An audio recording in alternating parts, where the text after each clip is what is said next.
పార్టీని మాట్లాడితే ఆయన 77 సంవత్సరాల్లో మీకు సావు కూడా మంచిగా రాదు సార్, దయచేసి. ఎందుకంటే మంచిది కాదు.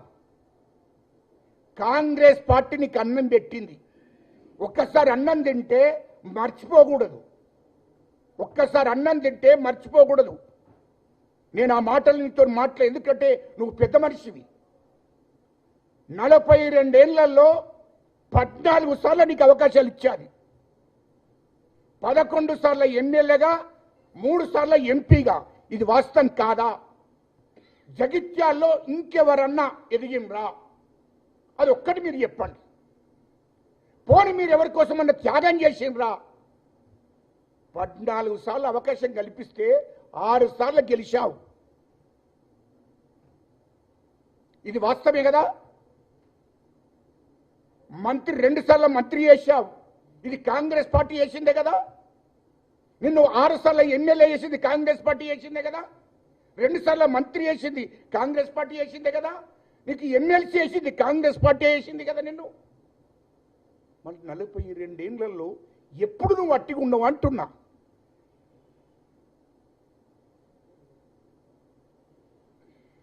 డెబ్బై 77 సంవత్సరాలు అవుతుంది నీ జీవితం, నీ వయసు. ఇప్పుడు అబద్ధాలు ఆడడం కరెక్టేనా అంటున్నా. కాంగ్రెస్ పార్టీ అన్నం పెట్టిన కాంగ్రెస్ పార్టీని విమర్శిస్తావా నువ్వు? అన్నం పెట్టిన కాంగ్రెస్ పార్టీని విమర్శిస్తావా? 42 ఏళ్లలో ఒక్కరోజన్నా కాంగ్రెస్ పార్టీ నాకు అన్యాయం చేసింది అని చెప్పు. ఒక్కసారి చెప్పు, నీ గుండె మీద చేసుకొని చెప్పు. నీకు అన్యాయం చేసిందా? కాంగ్రెస్ పార్టీకి నువ్వేం చేయలే, కాంగ్రెస్ పార్టీ నీకు చేసింది అంటున్నా. కాంగ్రెస్ పార్టీకి నువ్వు చేసింది ఏమీ లేదు, ఇది ఉన్న వాస్తవం. నువ్వు జగిత్యాలు తప్ప పక్కపడ్డ కొరుట్ల పోయి కాంగ్రెస్ పార్టీ వాళ్ళను గెలిపించినవా ఎమ్మెల్యేగా? లేకుంటే ధరంపూరికి పోయి గెలిపించినవా? లేకుంటే చొప్పదండికి పోయి గెలిపించినవా? లేకుంటే రాష్ట్రంలో ఏ ఎలక్షన్లలో ఇన్ఛార్జికి పోయి ఏ ఎలక్షన్లలో గెలిపించినవో అది ఒక్కటి ఎప్పుడు. నీ జగిత్యాలు కాన్స్టిట్యూన్సీ తప్ప కాంగ్రెస్ పార్టీకి సాక్రిఫై చేసిన కాంగ్రెస్ ఏం సాక్రిఫై చేశావు? ఏంటి నువ్వు సాక్రిఫై చేసింది? కాంగ్రెస్ పార్టీని ఆదుకున్నావా? 2014 నుంచి 2023 దాకా అధికారం లేకుండా ఉంటే నువ్వు 2 సార్లు మంత్రివి, ఎమ్మెల్యేలు గెలిచినవి. ఎప్పుడన్నా గాంధీ భవన్లో అందరూ బాగున్నారా, మీకేమైనా అవసరాలు ఉన్నాయా ఎప్పుడన్నా అడిగావా నువ్వు? ఉమ్మడి జిల్లాలో కరీంనగర్ ఆఫీస్ ఉంటుంది, కాంగ్రెస్ పార్టీ ఆఫీస్. ఎప్పుడన్నా పోయి మీరు ఎట్లున్నారు ఏంటి పార్టీ, మరి 10 ఏళ్ళు అధికారంలో లేవు, మనం ఏం కావాలా మీకు అని అడిగినవా? ఎప్పుడన్నా నీ భుజస్కంధాల మీద పార్టీ బాధ్యతలు వేసుకొని తిరిగినవా? పార్టీ కోసం 1 రూపాయి ఖర్చు పెట్టావా? పార్టీని ఖర్చు పెట్టింది తప్ప పార్టీకి నువ్వేమన్నా ఖర్చు పెట్టావా అని అంటున్నా. నా వాస్తవాన్ని మాట్లాడు. పోను టీఆర్ఎస్కో బీఆర్ఎస్కో ఇంకెట్టో మేము కాదనట్లే. మా కాంగ్రెస్ పార్టీని ఎందుకు మాట్లాడుతున్నావు? మా ముఖ్యమంత్రి గారిని ఎందుకు మాట్లాడుతున్నావు? మాట్లాడే ముందు ఇవన్నీ ఆలోచన వేసుకోవాలి కదా. నువ్వు చేసింది కాంగ్రెస్ పార్టీకి ఏం సాక్రిఫై చేసినావు చెప్పు. ఉమ్మడి కరీంనగర్ జిల్లాలో కాంగ్రెస్ పార్టీని కాపాడినావా? పోనీ రాష్ట్రంలో కాంగ్రెస్ పార్టీని కాపాడినావా? లేదే. కాంగ్రెస్ పార్టీ కోసం ఏమైనా పాదయాత్రలు చేసినావా? ఏమైనా దండయాత్ర చేసినావా? మరి లేదే. మరి కాంగ్రెస్ పార్టీని మాట్లాడే అధికారం కాంగ్రెస్ పార్టీ నీకు చేసింది తప్ప నువ్వు కాంగ్రెస్ పార్టీకి చేయలేదా అంటున్నా. అది పద్ధతి కాదు కదా. నువ్వు ఇన్నిసార్లు నిలబడతా కూడా కాంగ్రెస్ పార్టీ ఫండ్ పంపిస్తుందేమని చూసావు. ఒక్కసారి నీ సొంత డబ్బులు పెట్టుకొని ఎలక్షన్లో పోటీ చేసినావా? అది లేదే. ఇవాళ మా ముఖ్యమంత్రి గారిని మాట్లాడుతున్నావు. ముఖ్యమంత్రి గారిని మాట్లాడే ముందు ఆలోచన వేసుకోమంటున్నా. ఇంకో విషయం కూడా నేను అడుగుతున్నా. జగిత్యాల్లో ఇన్నేళ్ల తర్వాత 42 సంవత్సరాల తర్వాత కాంగ్రెస్ పార్టీ కార్యకర్తలు, కాంగ్రెస్ పార్టీ నాయకులు నిన్న వచ్చిండ్రు సీఎం ఆఫీస్ గారికి, సీఎం ఇంటికి. వాళ్లకు పండుగ. 42 సంవత్సరాలు ఒక్క కార్యకర్తను కూడా నీవు జగిత్యాలు దాటనీయలే. ఇది వాస్తవం కాదా? కాంగ్రెస్ పార్టీ కార్యకర్తలు, municipal chairman, municipal councillor, ZPTC, MPTC కార్యకర్తలు జెండా మోసి 42 ఏళ్ళు కొమట్లు, వైశ్యులు, ఎస్సీలు, ఎస్టీలు, ముస్లింలు, రెడ్లు కాంగ్రెస్ పార్టీ జెండా పట్టుకొని 42 ఏళ్ళు కష్టపడి నిన్ను గెలిపించుకుంటే నేను ఎంబడి ఉంటే ఒక్క రోజన్న వాళ్లకు రాష్ట్ర పిసిసి అధ్యక్షుడిని పరిచయం చేశావా? ఒక్క ముఖ్యమంత్రిని పరిచయం చేశావా? ఒక్క మంత్రిని పరిచయం చేశావా? అసలు కరీంనగర్ దగ్గర రానిచ్చినవా? ఉమ్మడి జిల్లా ఉన్నప్పుడు అసలు హైదరాబాద్ రానిచ్చినవా? వాళ్ళను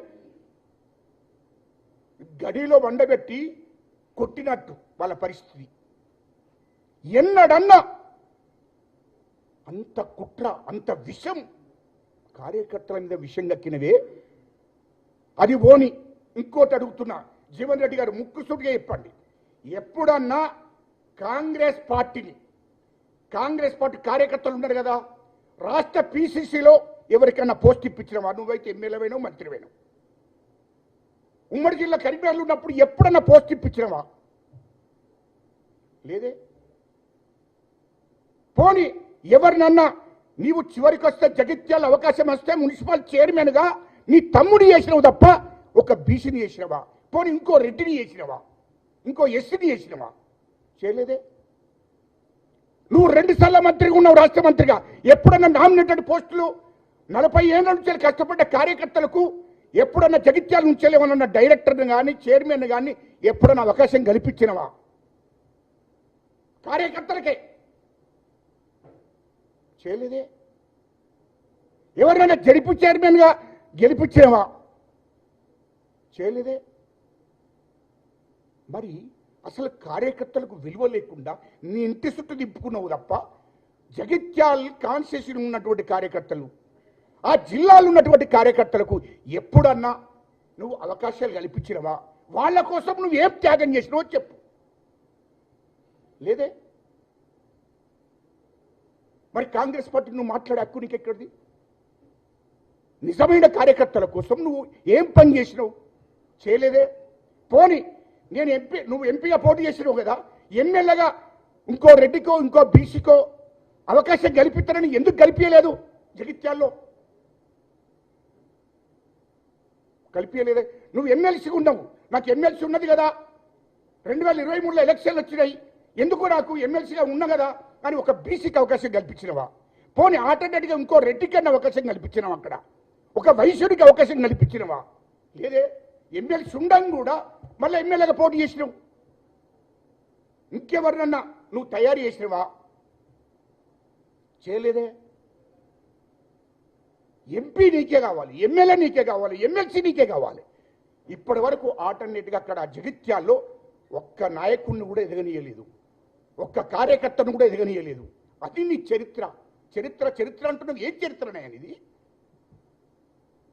ఎంతమంది కార్యకర్తలకు ఉపయోగపడ్డావు నువ్వు? ఎంతమంది కార్యకర్తలకు ఆర్థికంగా, సామాజికంగా, రాజకీయంగా ఎదగడానికి దోహదపడ్డావు? అది ఎప్పుడు అంటున్నా మేము. సిగ్గు లేకుండా మాట్లాడతారు. నీ చరిత్ర బాగా తెలియదా? 2018లో ఒక దళితుడు గజ్జల కాంతము అనేటోడు ఎమ్మెల్యే టికెట్ వస్తుందంటే నువ్వు గజ్జల కాంతముకు తెలంగాణ ఉద్యమం చేసినోడు, జేసీ చైర్మన్, రాష్ట్రంలో పేరున్నోడు అని చెప్పి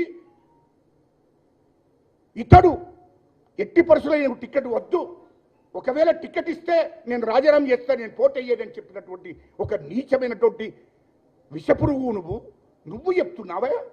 ఒక దళితుడు ఎదగడం నీకు ఇష్టం ఉండదు, ఒక బీసీ ఎదగడం నీకు ఇష్టం ఉండదు, ఇంకో రెడ్డి ఎదగడం నీకు ఇష్టం ఉండదు.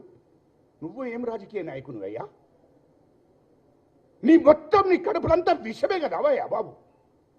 విషం కక్కుతున్నావు కదా కార్యకర్తల మీద. ఎవరిని ఎదగనీయవు కదా, ఓర్చుకోలేవు. ఇంకో కార్యకర్త ఎదిగితే నాలాంటి వాళ్ళను 100 మందిని దొక్కేసినావు అక్కడ. ఇది వాస్తవం కాదా? వాస్తవం కాదా ఇది? ఇదంతా చరిత్ర నీది. ఇవాళ మా ముఖ్యమంత్రి గారిని మాట్లాడుతున్నావు, సిగ్గుండాలి. నేను మా ముఖ్యమంత్రి గారు ఎస్ రాష్ట్రంలో జీవన్ రెడ్డి గారు గుర్తుపెట్టుకోండి, ఇది సీరియస్గా చెప్తున్నాం. జీవన్ రెడ్డి గారు 42 ఏళ్ల చరిత్ర అని చెప్తున్నవే. నేను కాంగ్రెస్ పార్టీకి మొత్తం పెద్ద పోటుగానని చెప్తున్నవే, ఎన్నడన్నా ఒక కాన్స్టిట్యూన్సీని మీదేసుకొని నేను గెలిపిస్తా, ఈ జిల్లాను నేను మీదేసుకొని గెలిపిస్తా, పార్టీ కోసం ఈ సాక్రిఫై నేను చేస్తా అని చేసినవా? ఎస్. మా ముఖ్యమంత్రి రేవంత్ రెడ్డి గారు 10 ఏళ్ళు రాష్ట్రంలో కాంగ్రెస్ పార్టీ అధికారంలో లేదు, టీఆర్ఎస్ పార్టీ అధికారంలో ఉంది. తెలంగాణ ప్రజల కోసం, రాష్ట్రంలో ఉన్నట్టు కాంగ్రెస్ పార్టీ కార్యకర్తల కోసం త్యాగం చేసిండు అంటున్నా. నీ లెక్క కాంగ్రెస్ పార్టీని ఉపయోగించుకోలే. అయినా జడ్పీటీసీగా, ఎమ్మెల్సీగా, ఎమ్మెల్యేగా, ఎంపీగా కార్యకర్తల కోసమే, కార్యకర్తల కష్టాలు నష్టాలను మొత్తం భుజస్కంధాల మీద వేసుకొని పార్టీ నేనే